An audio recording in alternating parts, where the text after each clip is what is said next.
Hey, this is Prac with iRepairMD, and today we have this balance board, this blue one.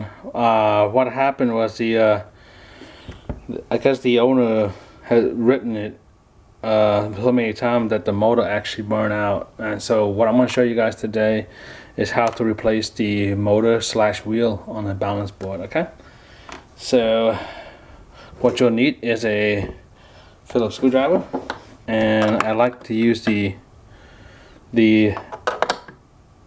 hand one, the manual one, because the motorized one will cause your motor to strip the screw. And so what we want to do is use a manual Phillips screwdriver.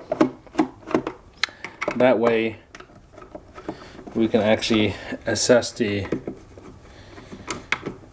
torque needed, and we can adjust the speed also of how we undo this. You can buy the spare wheel from my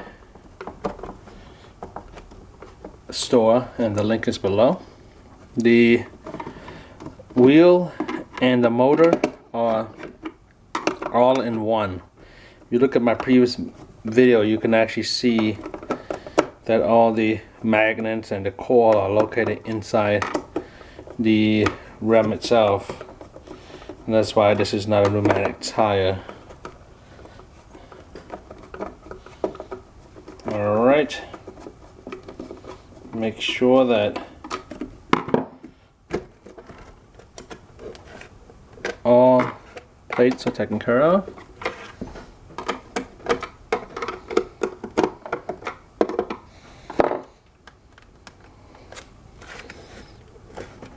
Okay, lift this up. Alright, what we need to do is disable juice source. Just going to pull the power off for now. I'll just pull this aside right here. Let's go ahead and open the other side.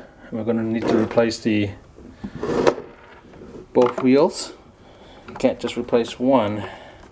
Well, you can, but in this case we're going to use a different size amperage wheel, so we want to make sure that it's balanced. The wheels are different voltage, and what you want to use is the proper voltage for your battery and your board.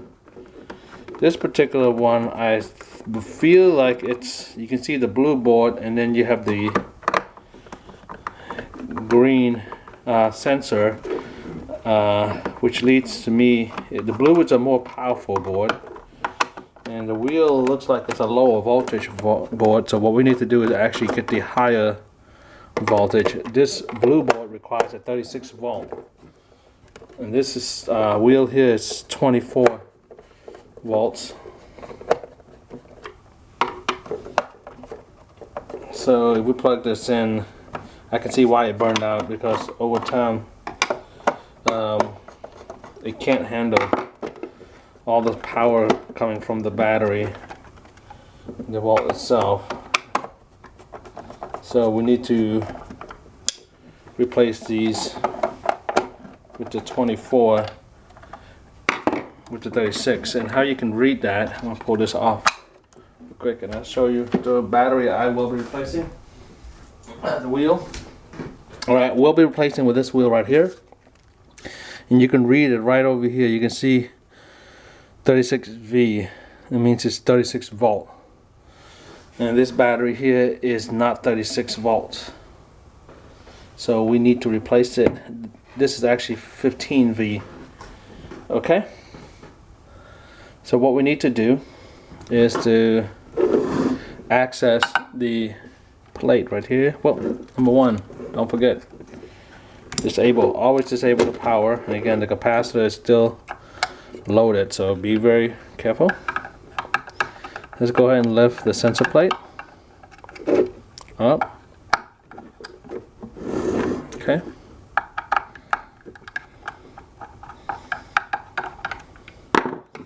Just the longest screwdriver.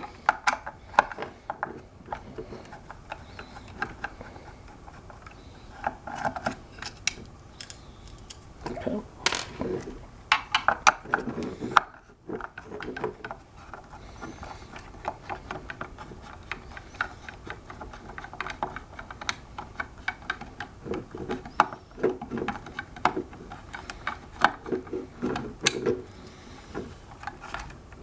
I'm going to try to do this without editing. I want you guys to see what it feels like in real time to actually replace this. Okay, so now we have the sensor board put in place here. And what you need is an Allen wrench. This Allen wrench is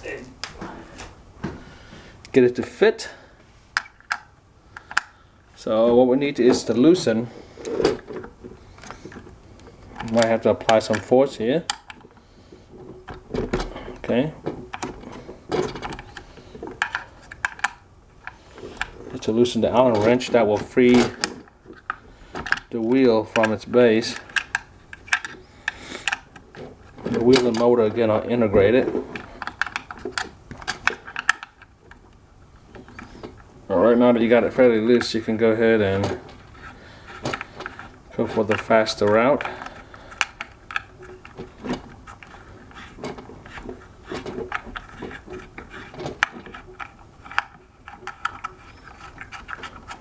Okay. There is a nylon plate underneath this to help cushion the ride. There are different models. Some models has an iron plate, but I preferably prefer the nylon. It's more flexible and it actually has a lot of strength to it, and it makes up for a better ride. Cushioning is really important in this thing. Pull this up. So now you see you got this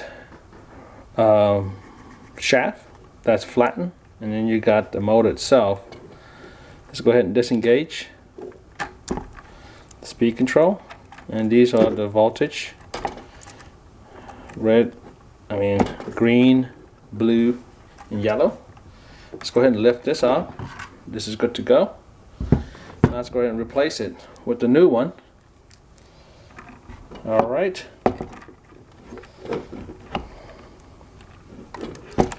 Let's go ahead and put this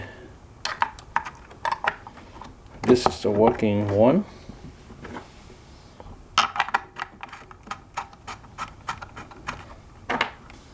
Okay.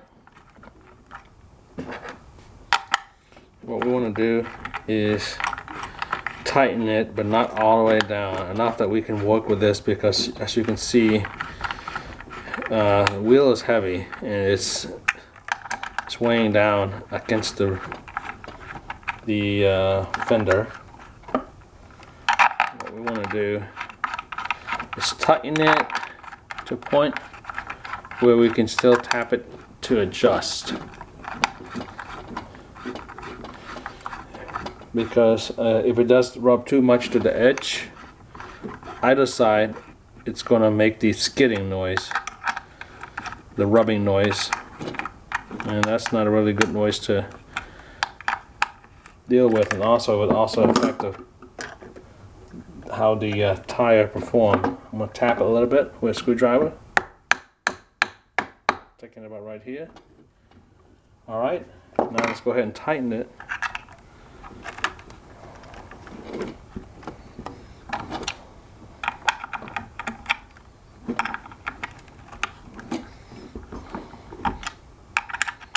Okay, and if you are in need of spare parts for any repair your balance board, we carry it on our website, and you can reference this video once you get the parts. It'll be a step-by-step repair process. And if you have the iHawk scooter, which you spend close to $1,700 for, $1,300 from Sharper Image, this is initially the same repair process. Okay, so let's go ahead and put the sensor pad on. Tighten the screw.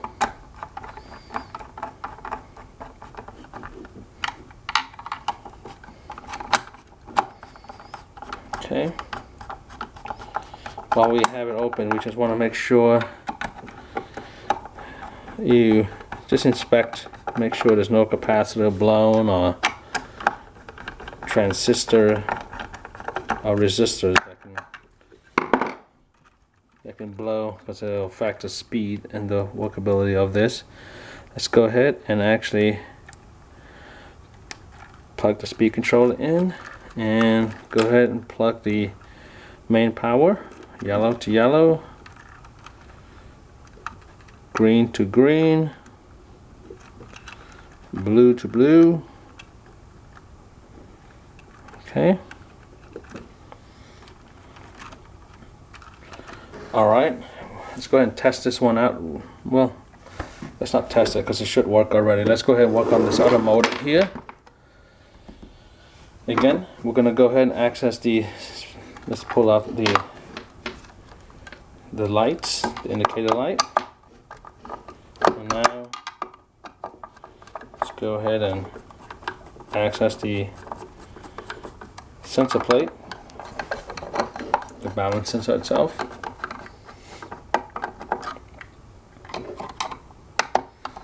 Well, some people call it the throttle, and this does serve as the throttle pad, and also the transmission reverse and forward and speed. We sell this. Should this go bad, you can reference my video. If you turn your scooter on and you have a steady blue light, all it's telling you is that the one of the light sensor underneath here is gone bad and you need to replace it. Okay, let's go ahead and place this. Let's go ahead and do the same. We want to loosen this screw up here using an Allen wrench. I mean a hex wrench.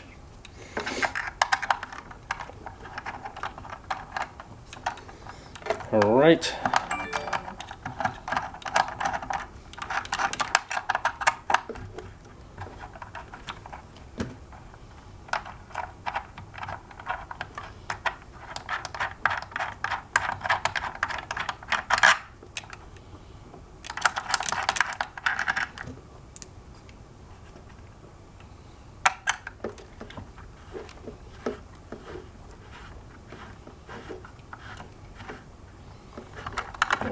Let's see. Let's loosen this up.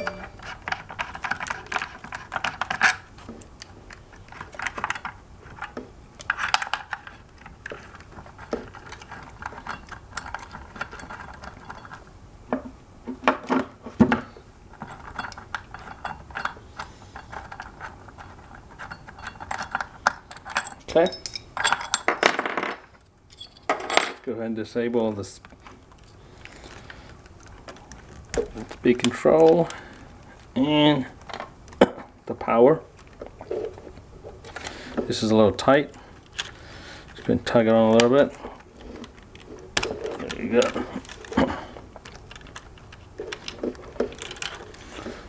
Okay.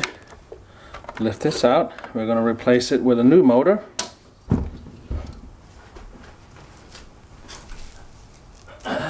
Alright, putting the 36 volt on. This is a stronger class motor. And you like this high speed motor or high speed board, we have it in our store.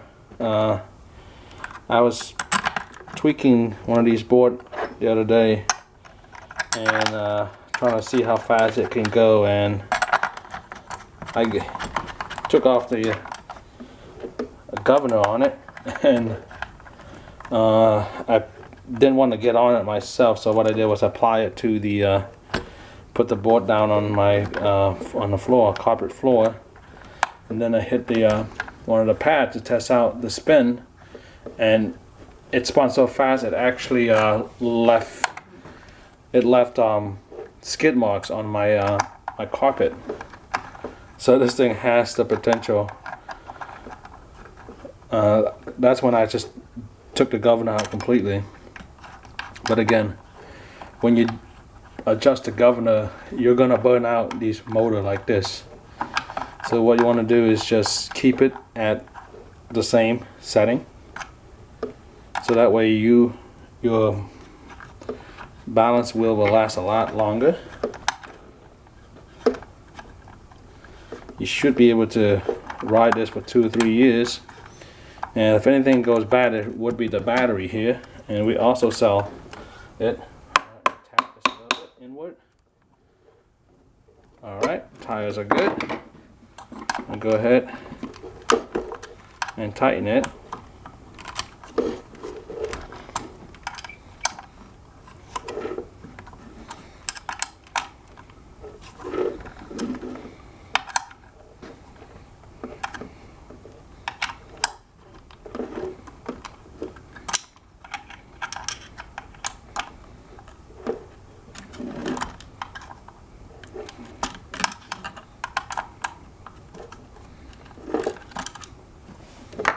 Alright,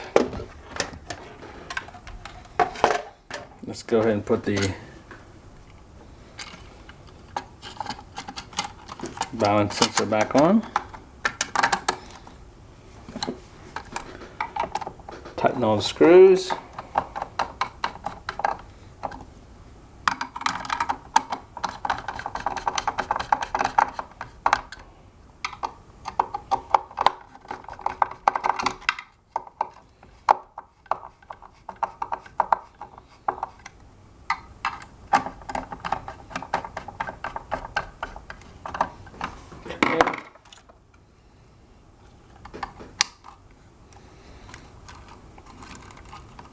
That's the light indicator. Let's go ahead and put the power connector back on. Green to green, blue to blue, yellow to yellow.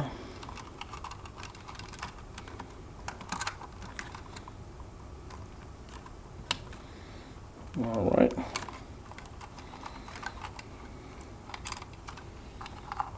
Plug this up. Let's arm this. Okay, what we need to do is clean this up a little bit. Some Velcro.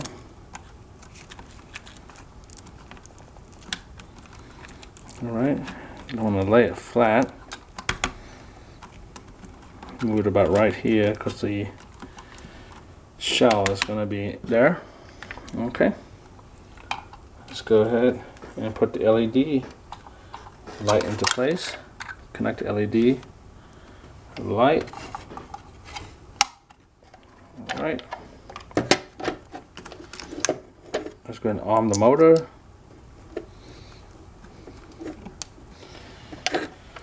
And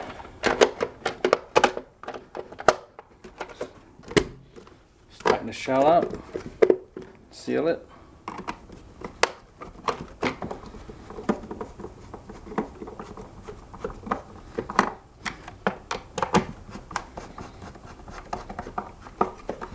Out, power it on, front motor, there you go, forward, backward, everything works well. Okay, alright, we're going to go ahead and test it outside. Alright, there we go. As you can see, works perfectly on the grass. Alright, this is Prak with iRepairMD. Safe repair.